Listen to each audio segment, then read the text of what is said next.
Kochi തീരത്തിനടുത്ത് അറബിക്കടലിലെ കപ്പലപകടത്തിൽ MSC കമ്പനിയുടെ മറ്റൊരു കപ്പൽ പിടിച്ചുവെക്കാൻ ഹൈക്കോടതി നിർദ്ദേശം. വിഴിഞ്ഞം തുറമുഖ അധികൃതർക്കാണ് നിർദ്ദേശം. MSC മനാഫ F കപ്പൽ തടഞ്ഞുവെക്കണമെന്നാണ് നിർദ്ദേശം. വിഷ്ണു സുരേഷ് വിവരങ്ങളുമായി. വിഷ്ണു, എന്താണ് കോടതി ഇങ്ങനൊരു നിർദ്ദേശം നൽകാൻ അടിസ്ഥാനമായത്?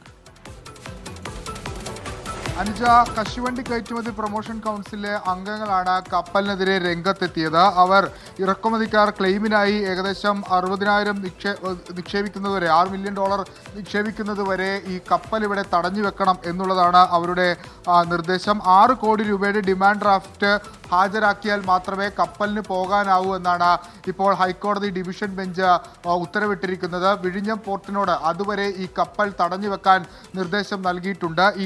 ഈ ഇറക്കുമതിയുമായി ബന്ധപ്പെട്ട ഉള്ള പ്രശ്നങ്ങളാണ് ഈ ഹർജിയിലേക്ക് നയിച്ചതെന്നാണ് നമ്മൾ മനസ്സിലാക്കുന്നത്. കശുവണ്ടി കയറ്റുമതി പ്രൊമോഷൻ കൗൺസിലിലെ അംഗങ്ങളാണ് ഇത്തരത്തിലൊരു നിലപാട് വ്യക്തമാക്കിയിരിക്കുന്നത്. ഈ എൽസ 3 എന്ന കപ്പൽ നേരത്തെ ഇവിടെ അപകടപ്പെട്ടിരുന്നു. ആ അപകടത്തിൽപ്പെട്ട കപ്പലിൻ്റെ ഒരു സിസ്റ്റർ കമ്പനിയാണ് ഈ മനാഫ എന്ന് പറയുന്ന കപ്പൽ എന്ന് മനസ്സിലാകുന്നു. MSC ഷിപ്പിംഗ് കമ്പനി തന്നെയാണ് ഇവരുടെയും അധികൃതർ. അതുകൊണ്ട് തന്നെ കപ്പൽ കമ്പനിക്ക് ഒരു വലിയ തിരിച്ചടിയായി ഇതിനെ കണക്കാക്കാൻ ആകും.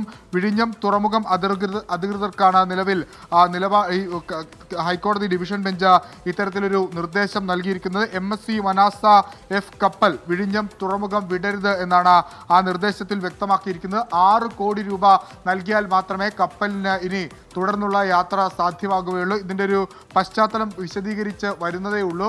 നിലവിൽ കർശന നിർദ്ദേശം കോടതി കൈമാറിയിട്ടുണ്ട്.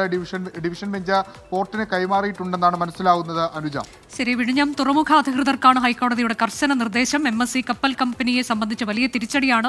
മനാഫ F കപ്പൽ അത് പിടിച്ചുവെക്കണം, അതിനെ കടത്തിവിടരുത് എന്നുള്ളതാണ്. 6 കോടി രൂപ നൽകിയാൽ മാത്രം അതിനെ അവിടെ നിന്ന് വിടാൻ സമ്മതിക്കാവൂ എന്നുള്ളതാണ് ഹൈക്കോടതി നൽകിയ നിർദ്ദേശം.